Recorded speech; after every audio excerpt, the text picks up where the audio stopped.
Picture this. You're walking down a sun-warmed alley in Pompeii. It's late summer, 79 AD. The afternoon heat presses down like a second skin.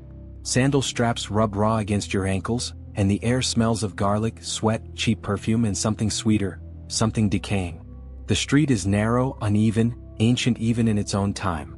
Volcanic stone pavers burn your soles through thin leather. You pass painted taverns, open-air kitchens, vendors hawking figs and watered wine. Somewhere nearby, someone laughs too loudly. A man slaps a woman's backside. She doesn't smile. You turn a corner and see it, a squat, two-story stone building with a wide wooden door slightly ajar. A bronze phallus is carved above it, not hidden, not shameful, but proud. Decorative. Sacred. You hesitate. Then, curiosity, or something else, pulls you inside. The air shifts. Inside it's darker, cooler. The scent changes. Cypress oil, lavender, unwashed bodies, old wine, and candle wax. Your eyes adjust to painted walls, vibrant and cracked. There are scenes of coupling, graphic, acrobatic, impossible to ignore. Lovers locked in positions meant more for display than for joy. Some frescoes are chipped. One has been scratched at with a fingernail, as if someone tried to erase herself from the story. You hear a creak overhead. A giggle. A thud. And then silence. The stone corridor is narrow. On either side, doorways lead to tiny rooms. No windows. No bedding, just a stone platform worn smooth by years of skin, sweat, and silent suffering. You pause. A name is etched into the wall. Fortunata hic fiut. Fortunata was here. There's more graffiti, words carved by trembling hands. Felix paid 2 asses and lasted less than a sneeze. Julia has lips like Venus. I do what I must. Don't judge me. Each phrase like a whisper from someone long gone, still desperate to be remembered. You imagine her, barefoot, no older than your sister. Brought here by force or starvation. Trained like an animal. Branded, renamed, sold again. Given perfume but no rights. A new name but no freedom. Told to smile and moan and keep quiet or suffer worse. Above you, the sun flickers through a broken roof tile. Somewhere outside, a dog barks. Then suddenly, without warning, the earth rumbles. A thunderous roar. Light vanishes. Dust rushes in like a breath held too long. Screams echo from the street. The air turns black. The walls groan. You stumble backwards through the doorway, coughing, choking. Ash rains down like snow. Hot. Heavy. Blinding. You turn, try to run, but time slows. Your foot slips. The world tilts. The frescoes vanish in the dark. The moans and laughter and whispered names are sealed behind molten silence. A brothel door slams shut, for 2,000 years. We often speak of Pompeii as a city of marvels, mosaics, fountains, villas, and gods frozen in time. But this isn't a story about luxury. This is a story about what was hidden behind closed doors, down dim hallways, in rooms where no citizen dared to linger once the transaction was over. This is a story of bodies sold, names erased, and souls forgotten, until now. Welcome to the History Scar. Welcome to the horrific secrets of the brothels of Pompeii. If this moment gripped you, if you feel the weight of those buried footsteps, hit subscribe. Because stories like these deserve to be heard, not lost again to the ashes. Pompeii was not a city that blushed. To walk its streets was to wander through a world where the body was not hidden. It was celebrated, painted, carved, sold. Here the human form adorned walls like gods once did. Desire wasn't scandalous, it was business. Transaction. Ritual. This was not accidental. It was Roman. By the 1st century AD, Pompeii was a thriving resort town for Rome's elite. The wealthy came here to escape the noise and intrigue of the capital, to feast, gamble, bathe, drink, and indulge in pleasures forbidden, or at least frowned upon, in more austere surroundings. It was in every sense a city of leisure. But behind its sun-drenched courtyards and perfumed atriums lay something else, a machine built on exploitation. And sex, like everything else in Pompeii, had its place in that machinery. In the Roman world, sexuality was not about affection or equality. It was about power. The line between pleasure and dominance was razor thin. A Roman man's status was not measured by who he slept with, but by how he did it, and who was on the receiving end. The act itself was never shameful, as long as he remained the penetrator, the dominant. Women, slaves, boys, so long as they occupied the passive role, society turned a blind eye. Consent was rarely part of the discussion. Slavery was everywhere. Pompeii had as many slaves as free people, maybe more. They cooked the meals, cleaned the homes, raised the children, and when ordered, spread their legs. For them, sex was not intimacy. It was duty, a task assigned like any other. Denial meant punishment. Resistance was rarely an option. Seneca, the philosopher, once wrote, "They reckon the value of slaves not by virtue but by availability." He wasn't exaggerating. A slave's usefulness extended from the kitchen to the bedroom and often beyond. In homes, in taverns, and yes, in brothels. The Lupaneria, Pompeii's legal brothels, were not hidden underground. They were registered, taxed, and marked with signs carved into stone. Phallic symbols pointing travelers to pleasure the way arrows guide soldiers to war. Graffiti scrawled outside advertised prices, specialties, even reviews.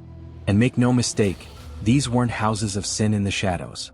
They were deeply embedded into the economy, into daily life, into Rome's very concept of masculinity. A real Roman man was expected to take, to conquer, to consume flesh as he would wine or bread, without guilt, without question. To deny these appetites was to seem weak. And so the brothel became not just a place of business, but a symbol of male identity. The satirist Petronius, writing under Emperor Nero, described elite Roman parties where women were ordered in like wine lists. Virgin, widow, slave, take your pick, he mocked. Behind the joke was a grotesque truth: for the powerful, sex was currency. And the bodies of the powerless were loose change. Martial, another Roman poet, joked cruelly of a man who slept only with his wife. A miracle. A beast more rare than a phoenix. His lines weren't compliments. They were barbs aimed at men seen as weak, soft, feminine. In such a world, brothels were not considered shameful. They were expected, managed, structured. Their workers, almost all enslaved, had no freedom, but they had roles. Just like gladiators, their pain became public entertainment. Their labor masked as luxury. And if this seems crude or exaggerated, listen to the laws. The Roman legal system recognized prostitutes as a distinct class. Infames, those without legal honor. They could be abused without recourse. They could not testify in court. They were visible, tolerated, but forever degraded. And yet, these same brothels paid taxes, generated revenue, operated with city permits. What hypocrisy could be more perfect? In private, senators indulged. In public, they condemned. They criminalized the women, enslaved the men, and protected the buyers. The same hands that signed edicts about Roman virtue reached into the folds of slave girls' tunics behind closed doors. Pompeii was Rome distilled, an echo chamber where pleasure, power, and pain merged into one unholy melody. Its people carved gods into marble and chained children to bedposts in the same breath. And through it all, the volcano waited. Mount Vesuvius, looming beyond the city walls, didn't judge. It merely observed, until the day it decided to speak. Down a crooked alley in Pompeii's eastern quarter, nestled between a bakery and a communal latrine, stands a building that has outlived its patrons, its workers, and even the civilization that once depended on it. The Lupaner. The name comes from the Latin lupa, she-wolf, a Roman euphemism for a prostitute. To modern eyes, it looks unremarkable. 2 stories, 10 cramped rooms, stone walls stained with time. But step inside and history exhales. You are no longer in ruins. You are in a place where the walls speak. The Lupaner is the most famous and most complete brothel excavated in Pompeii. Unlike the private homes where sex was sold in whispers, this was a public establishment, open, regulated, and brutally efficient. The building is small. Just 10 rooms, 5 upstairs, 5 down, each no larger than a prison cell. The doorways are narrow, low. There are no windows. No ventilation. Inside each cell is a stone platform roughly 2 feet high, shaped like a narrow bed. No cushioning. No privacy. Just cold rock and a curtain if the girl was lucky. Above each room, carved into the walls or painted nearby, are erotic frescoes, couples in various positions, each rendered with startling clarity. To the passing eye, it might seem pornographic. But look closer.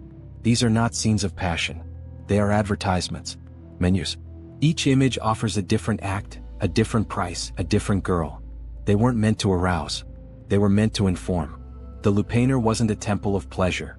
It was a catalog of services. Beneath these images and in the halls outside are graffiti, hundreds of messages carved into the plaster by clients, workers, and passers-by. They range from the crude to the tragic. Restituta wrote this: "Take me home. I screwed Lupa here. 2 asses well spent. Successus was here. He had a good time with Fortunata. Don't trust Felix. He pays in copper." Names appear again and again. Women like Fortunata, Prima, Fabia, Cressa. Likely slaves. likely renamed. Their identities reduced to a service and a sum. Their worth tallied not in years or talents, but in how many men remembered their name. Some graffiti mock. Some beg. Some read like cries for help. It's in these scratched messages that the illusion of Roman elegance crumbles. Here, the heartbeat of the oppressed still echoes, desperate to be heard. And what they whisper is not pleasure, but labor. Even the walls tell the truth. The erotic art isn't confined to the lupanar. Pompeii is covered in it, bathhouses, private villas, garden walls. But in the brothel the meaning changes. It's not fantasy, it's instruction. There's no romance in the figure's eyes, no affection in their touch. It's all angles and anatomy. Power displayed as pleasure. Domination dressed as decor. To the Roman elite, sex was theater. Control. The ability to purchase bodies and command them without consequence. The frescoes reinforce this, each scene affirming that what happened here was ordinary, sanctioned, and entirely without shame for the buyer. But not for the worker. The women in these rooms didn't choose clients. They didn't choose names. They didn't choose when or how or with whom. Their value was dictated by availability, novelty, and obedience. The walls remember them even when history tried to forget. Archaeologists once treated the lupanar as a curiosity, an ancient Playboy mansion preserved in ash. Tourists posed beside the beds. Guides laughed at the graffiti. But now, slowly, the tone has changed. Historians are listening, not to the jokes carved by drunk men but to the absences. The silences. Where are the words of Fortunata herself? Where is her story? She is present only in what others wrote about her. Her life is remembered in price tags and thrust counts. And that, more than any fresco, is the true horror of this place. The architecture tells us what mattered. Not comfort. Not humanity. Efficiency. The stone beds couldn't have been easy to lie on. The rooms were barely large enough for two people. There was no running water, no soft lamp, no chance of escape. Just bodies. One on top. One beneath. Transaction complete. Outside the city bustled. Bread baked. Wine flowed. Laws were passed. Gods were worshipped. But behind the lupanar's heavy door, another kind of religion was practiced. One of flesh and silence. Its gospel written in crude images, its prayers etched in desperation. And when the volcano came, it did not spare the walls. It preserved them. Now, centuries later, they still whisper to anyone willing to hear. The women whose names were scratched into Pompeii's walls were not what modern minds imagine when they hear the word prostitute. They weren't businesswomen. They weren't courtesans. They weren't free. They were property. Enslaved. Bought, sold, beaten, and branded. Rented by the hour and discarded by the age of 25, if they lived that long. Some came from the northern provinces, Gaul, Britannia, Germania, taken as children in raids or sold by desperate parents. Others arrived from the eastern territories, Syria, Judea, Anatolia, ensnared in the backdraft of Rome's endless conquests. Still others were born into slavery, their mothers never free to begin with. Their fates were sealed not by crime or failure, but by misfortune. The wrong family. The wrong gender. The wrong moment. A girl might be sold into a brothel for a family's debt. For a failed harvest. For being one too many mouths to feed. Rome did not ask if she consented. Rome did not care. Once purchased, the first thing to go was her name. She was renamed by her owner, often with irony or cruelty. Fortunata, meaning lucky one. Felicia, the happy. Lydia, the foreigner. Her birth name, if remembered at all, was spoken only in dreams. In the world of the lupanar, she became a product. A body with a nickname and a price tag. Her flesh was branded or tattooed. Roman law required that some sex slaves be marked visibly, on the thigh, the neck, or the forehead. These marks weren't just for ownership. They were warnings. Damaged goods, know your place, do not steal what already belongs to another. There were no contracts. No safe words. No escape. Legally, these women could not own property. Could not refuse a client. Could not marry. Could not testify in court. They could be beaten, raped, even killed, and no one would answer for it. They belonged to their lanista, the brothel keeper or pimp. Just like gladiators, they were investments. He clothed them, fed them the bare minimum, and took nearly all the coin their bodies earned. If they were especially beautiful or skilled, he might charge more. But he did not share the profit. The lanista was their gatekeeper, their captor, and sometimes their only source of protection. This was not affection. It was strategy. A dead slave earned nothing, but a sick one could still work. And so the women were kept in a state of semi-function. never healthy, never safe, but rarely allowed to die without extracting every last coin. And yet there were no chains. Because none were needed. The economics were the cage. The law was the lock. The stigma was the key. Even if a woman managed to escape, what then? Who would hire her? Who would marry her? Who would believe her? She was infamous, a term worse than criminal. Untouchable. Voiceless. Dirt that walked. Her value existed only in silence and service. She did not cry out because crying out accomplished nothing. The guards would not help. The priests would not help. The city would not help. And the men who visited her at night would not even look her in the eye come morning. Rome, for all its laws and literature, never truly saw these women. They appeared in poetry as punchlines, in graffiti as conquests, and in court only when dead. Martial joked about one slave girl who had served more men than a sponge at the baths. Petronius described others as furniture with thighs. Seneca, rare among them, wrote with quiet horror, "When the body is owned, so too is the soul." But no reforms came. No law shifted. No uprisings ever rose from the brothels. Just more names etched into walls. More beds worn down by backs bent in labor. More women who lived and died without the world ever knowing who they were. We call them prostitutes today. But they weren't. They were victims of an empire that spoke endlessly of virtue, while feeding on the bodies of the voiceless. And their ghosts remain, not to haunt but to remind. If you've made it this far and still haven't subscribed to the History Scar, ask yourself this. If these women had no voice then, what excuse do we have to ignore their stories now? In Pompeii everything had a price. A loaf of bread, 1 quadrans. A pitcher of wine, 2. A night with Fortunata, 8. And if that seems affordable, it was by design. The Roman sex trade thrived not in back alleys but in broad daylight, precisely because it catered to every budget. From senators to slaves, men of all ranks could purchase a moment of domination, no matter how fleeting. The walls of the Lupanar still display the going rates. Athos for 2 asses. Myrtus will take you twice for 3. Victoria, 1 denarius worth every coin. Prices varied by the worker's youth, rarity, and perceived novelty. Girls with foreign features, blue eyes from Germania, auburn hair from Gaul, dark skin from Nubia, fetched higher prices. They weren't seen as individuals but as exotic commodities. Curiosities to be consumed. Age mattered too. The younger, the more expensive. A child could cost 10 times what a woman in her 20s might. Roman law placed few restrictions on such transactions. Consent was irrelevant. Demand was everything. The average Roman laborer earned about 3 to 4 sesterces a day. A visit to a brothel might cost 2 to 8, depending on services and the woman's quality. In elite private houses that cost could rise to 50. In some cases hundreds. And the money didn't go to the women. It went to the lanista, the brothel owner, the slave master, the flesh broker. He kept the records. He managed inventory. He maintained the illusion of choice. The brothel wasn't just a house of sex. It was a business. And like any business in Rome, it paid taxes. The Roman Empire, so proud of its roads, its aqueducts, its military might, funded its greatness in part through the bodies of enslaved women and children. A portion of every coin exchanged in the Lupanar made its way into the imperial treasury. Sex was not just tolerated, it was regulated. Registered brothels appeared on tax rolls. Licensed lienons, pimps, filed documentation. Even the women, if freed, were required to register as meretresses, bearing official status as public prostitutes for life. There was no exit. And if you think this is ancient history, look again. Today, billions of dollars change hands in the global sex trade. From massage parlors in Los Angeles to online platforms in Bangkok, flesh is still currency. The price of a night with a woman, or a child, is still dictated by her age, her race, and the fantasies of the buyer. In some countries, sex workers are taxed just as they were in Rome.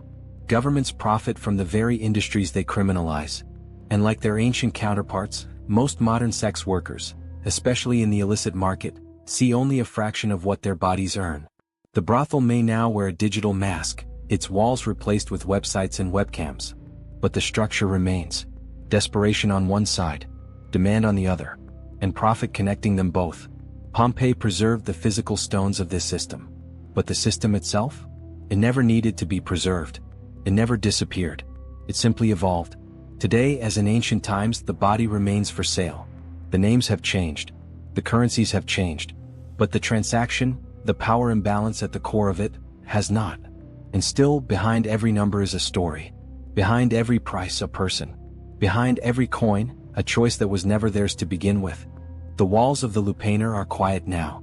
But once they echoed with more than moans. They heard screams. Pain was the hidden cost of every transaction. The bruises were not visible in the graffiti.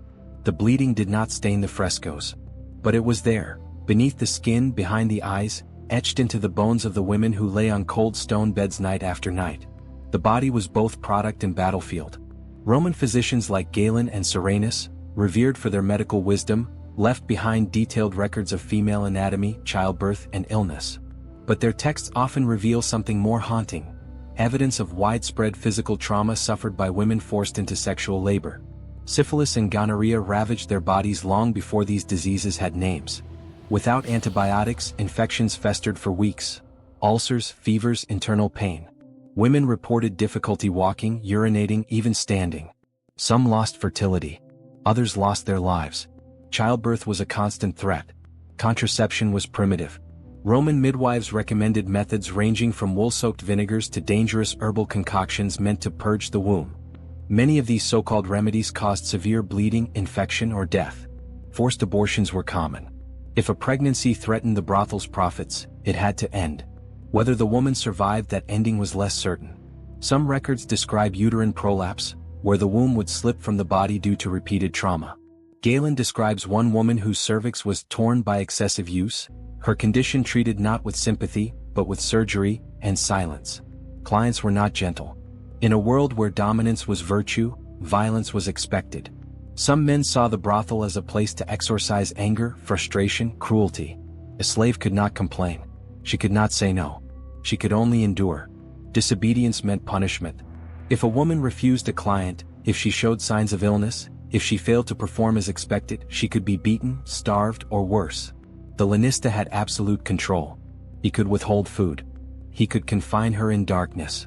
He could sell her to a more brutal house. Or simply dispose of her when her body no longer returned profit. But even when not injured, these women suffered in ways harder to see. The isolation was suffocating. Most had no family, no allies, no protection. Their fellow workers were sometimes their only comfort, but also their competition. Loneliness wrapped around them like a second skin. No one asked how they were. No one cared about their thoughts, their fears, their dreams. They were vessels, receptacles. Anonymous flesh in a city that only remembered names carved by someone else. Roman writers laughed at their pain. Martial mocked a prostitute with missing teeth. Juvenal scoffed at a girl too used to command a decent price. Their suffering became entertainment, their degradation a societal in-joke. No elegies were written for them. No tombs bore their names. Only faint echoes remain: medical notes, graffiti, the awkward placement of bones in a shallow grave. But the pain was real. It shaped them. It broke them. And in some cases it killed them. The brothels of Pompeii were not houses of sin. They were factories of suffering, where the product was pleasure but the cost was human life. And when the volcano came, it did not distinguish between sinner and saint. Some women likely died as they lived, alone in silence with no one to mourn them. But today, centuries later, we can mourn them. We can name the pain they were never allowed to speak. We can remember that behind every purchased pleasure was a person who did not choose to be there.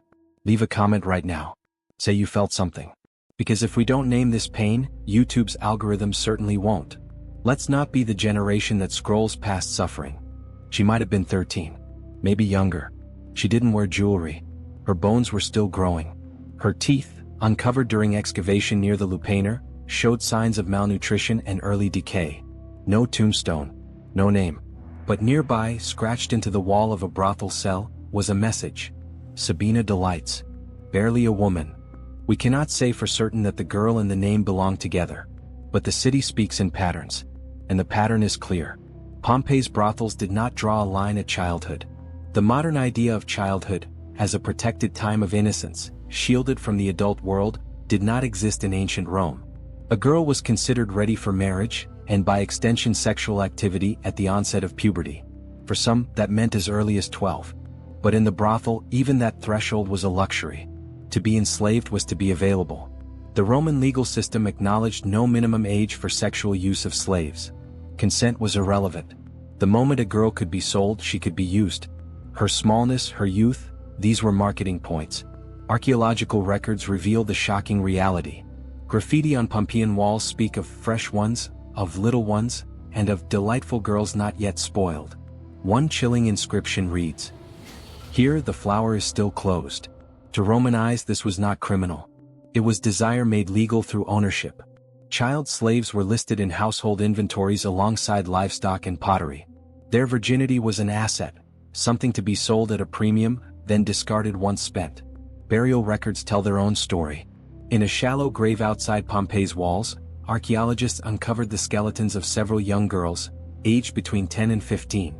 Some bore signs of repetitive pelvic injury. Others showed spinal compression, likely from forced labor or prolonged physical stress. These weren't citizens. They weren't daughters of the elite. They were the invisible, the forgotten. And their exploitation was never questioned. Even Rome's poets, who occasionally lamented the suffering of women, rarely spoke of children. When they did, it was usually in erotic terms. The satirist Juvenal mocked a man for saving himself for children. Petronius described a dinner guest bragging about breaking in the young ones. These weren't aberrations. They were reflections of a society that normalized the consumption of innocence. There was no scandal, no shame, only silence. The same silence that surrounded the girls in the brothels. The ones too small for the stone beds, too quiet to leave graffiti, too young to fight back. Today their faces are lost. Their voices were never recorded. But their bones still lie beneath Pompeii's earth. And the walls that watched their suffering are still standing. We look at them now with modern eyes, horrified. But in their time no one looked at all. Because childhood in Pompeii did not end. It was taken. The walls of Pompeii do not weep. They whisper. Beneath the faded frescoes and chipped plaster, scratched into corners and carved just above eye level, are the only surviving voices of the women who once lived and labored in Pompeii's brothels. Not in poetry, not in law, not in marble, but in graffiti.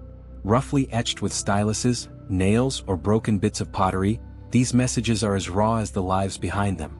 Some are crude jokes, others commercial boasts, but some cut deeper, small, desperate confessions left in places no one expected would ever endure. I screwed Marcia here for 2 asses. Take care with Berenice. She bites. Epaphroditus was here, twice in one night. At first glance, it reads like a teenage bathroom stall. A wall of bravado and impulse. But peer closer. In the chaos of names and numbers, another voice emerges. Not the client's, but the woman's. Cressa hic laborat. Cressa works here. She marked her territory not with pride, but with identity. In a world that denied her agency, this scratch into stone was her signature, her declaration. I exist. Another reads, "Don't come back, Calvus. You hurt me." This wasn't marketing. It was a warning. Or maybe a cry. A message to herself, to her sisters, or to anyone who might listen centuries later. There are threats too. If you touch her without pain, I'll break your face. Don't steal my girl, you rat. These weren't jokes. They were part of the brutal economy of flesh. Workers were investments, property, and their use was guarded fiercely. But scattered among the transactions and taunts, rare fragments of emotion surface. Pain not concealed but carved out like splinters beneath the skin. Julia dreams of freedom. I miss my mother. It's cold tonight. Again. These are not grand speeches. They are the quiet voices of girls who were not supposed to have voices at all. No parchment. No ink. Just plaster and fingernails and the urge to speak before silence returned. Then there's one name written more than once. Fortunata. Her name appears in several rooms, always small, often accompanied by messages. Fortunata hic fiut. Fortunata was here. Fortunata, the one with sad eyes. She cried after. We don't know who she was. We don't know where she came from or how old she was. But someone remembered her. Enough to write her name. Enough to mark her passing through this place like a footprint on soft earth. And in one room, carved faintly near the corner of the bed. Please let this be the last. It bears no name. But many believe it was Fortunata. Maybe a prayer. Maybe a curse. Maybe just one girl, staring at a cracked ceiling after another faceless man had left, wondering if there would ever be more to her life than stone walls and strangers. Pompeii buried its people in ash, but it could not bury their voices. They remain, not loud, not eloquent, but real. Etched by hands that hurt. Scratched by souls that had no other way to speak. And for those willing to listen, they still speak now. Through the dust. Through the centuries. Through stone. The sky was clear that morning. In the brothels of Pompeii, it began like any other day: sweat, routine, survival. Doors creaked open. Water basins sloshed. Perfume masked old wounds. Girls readied themselves not for love but for labor. They did not know that this would be their last sunrise.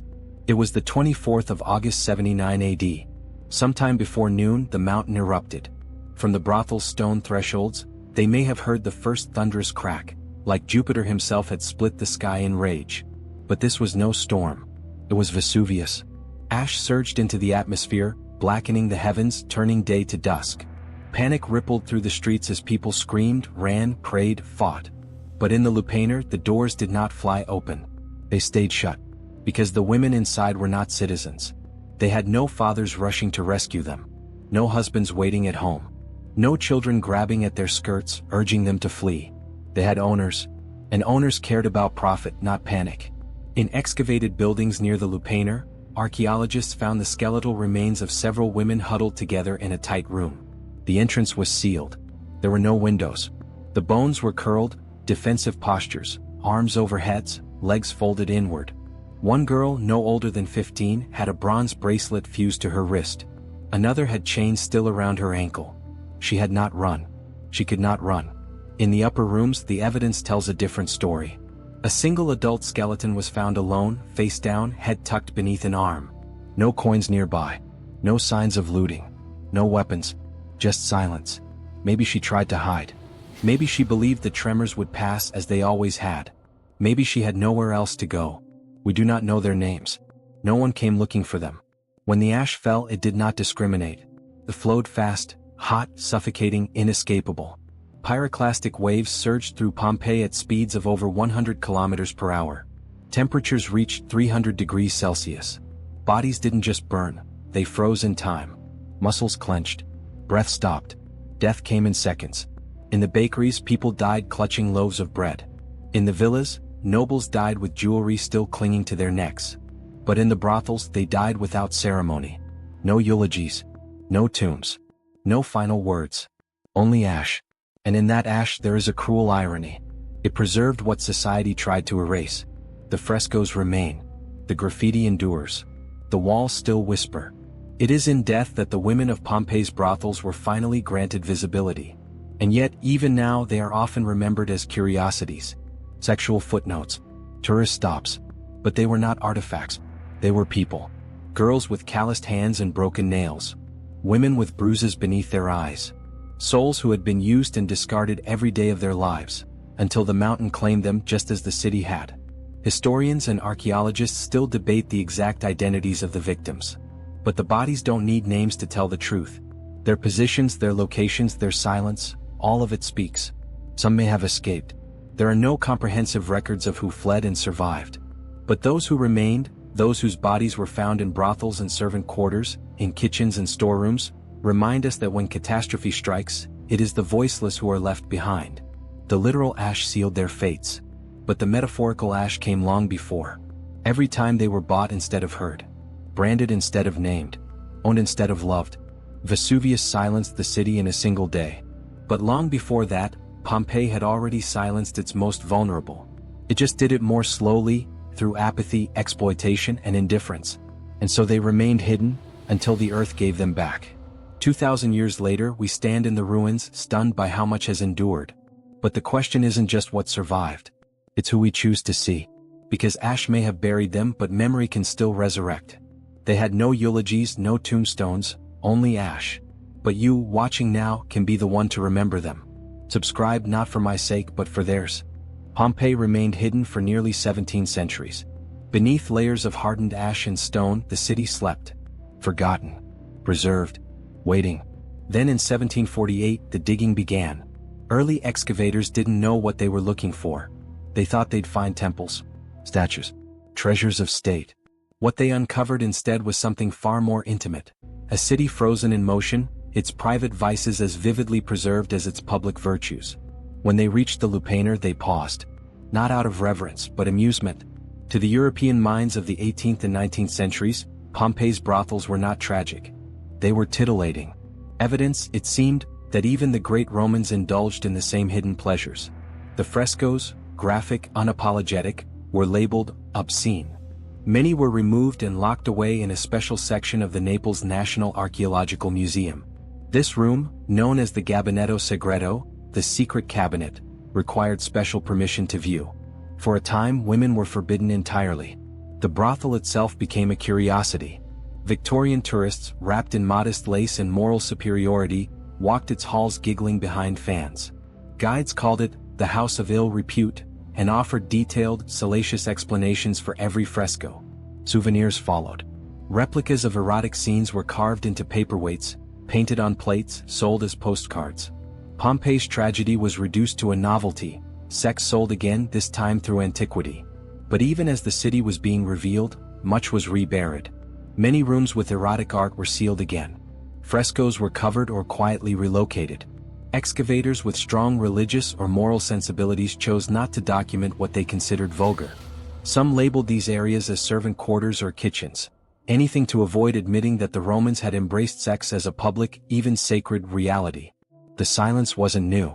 It was just a continuation of the same denial that had buried these women in the first place. In Victorian England, women were told to aspire to purity, modesty, restraint. The idea that a respected civilization had openly depicted sex in public art was scandalous. So the narrative was reshaped. The frescoes were jokes. The prostitutes were willing. The exploitation, ignored. They named rooms after gods. They described graffiti as boys' humor. They spoke of the brothels as houses of pleasure, never places of pain. What was lost in that translation was the truth.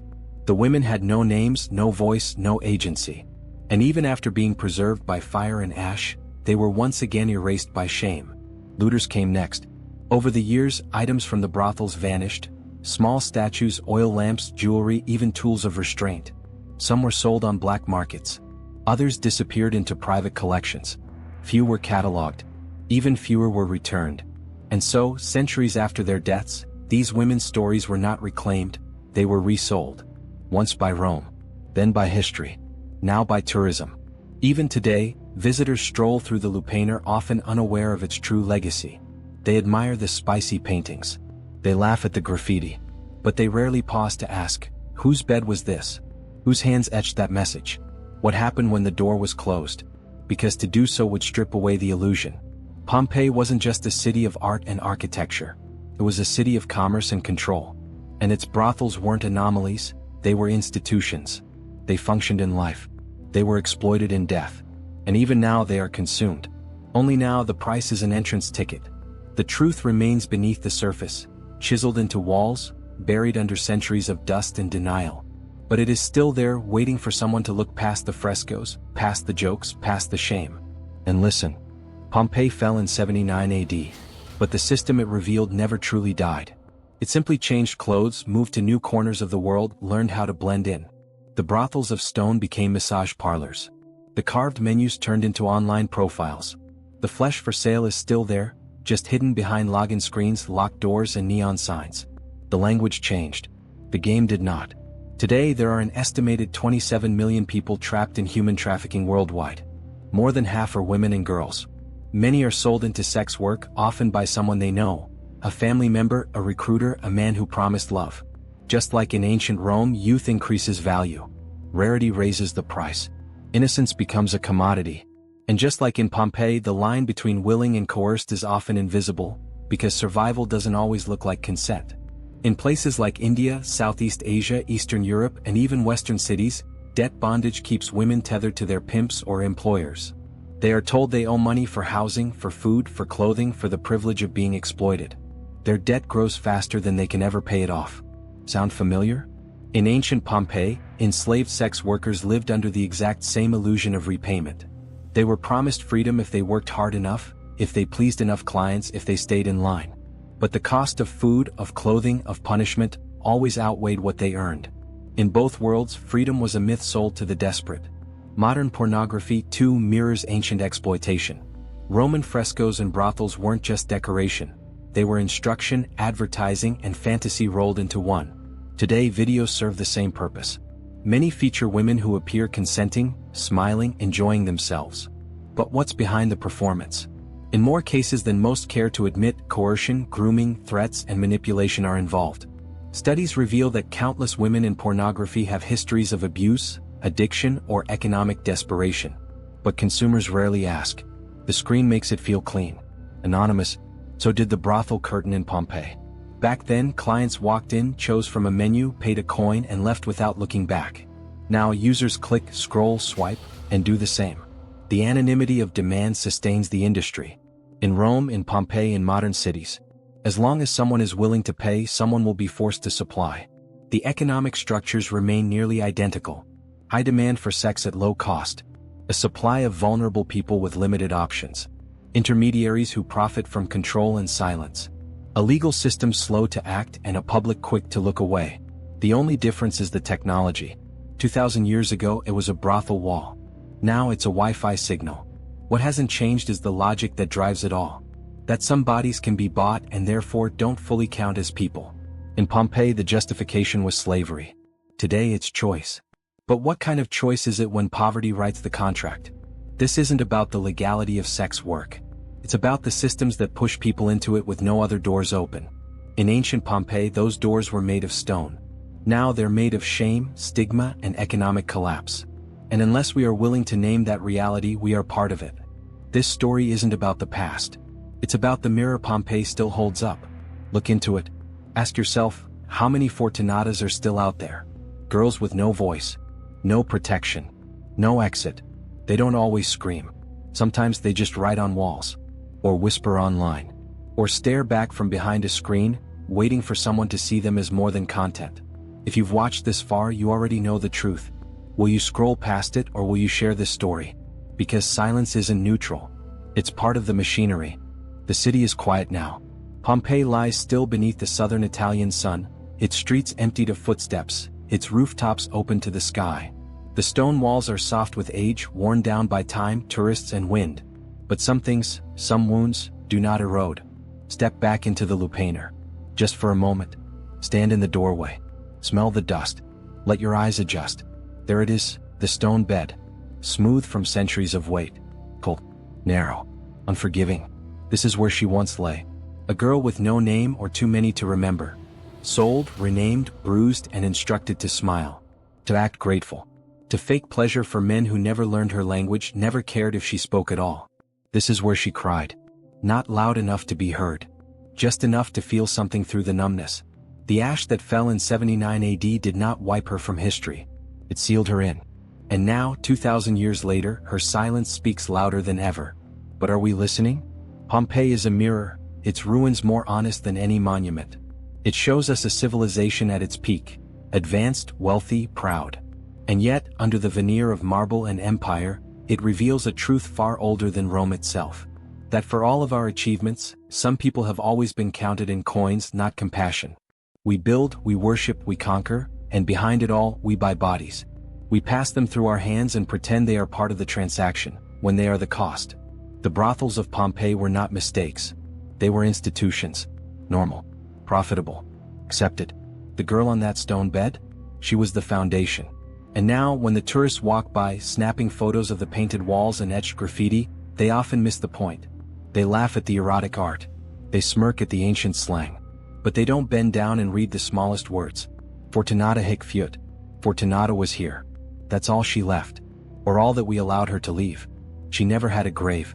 She never had a eulogy. But she had that wall. And now she has us. We owe her more than curiosity. We owe her memory. Because what happened in Pompeii is still happening. The neon brothels flash their signs across every continent. Screens glow late into the night. Girls disappear and reappear under new names, new faces, new markets. The world scrolls past them, purchases them, forgets them. We tell ourselves we're better. That we've evolved. That we've civilized. But the foundation is still there. Still cold. Still narrow. Still unforgiving. And somewhere tonight, another girl lies awake in a room not much different from this one. No stone. Just cheap carpet. No torchlight. Just flickering LED. No Latin. Just silence. But the pain is familiar. And we, watching now, have a choice. To ignore. To forget. To reduce her to a number. Or to say not again. Let Pompeii teach us. Let the ashes be sacred. Let the ruins accuse. Because history doesn't repeat, it endures. In whispers. In warnings. In the stone bed where a girl once cried. If this story moved you, say something. Don't let it disappear like they did. Like this video to tell the algorithm this story matters. Share it, because someone else needs to see what we've seen. Comment below, say her name even if it's just Fortunata. And most of all, subscribe to the History Scar, not just to follow content but to stand with the forgotten. Because the past doesn't fade unless we let it. And the future won't change unless we fight for it.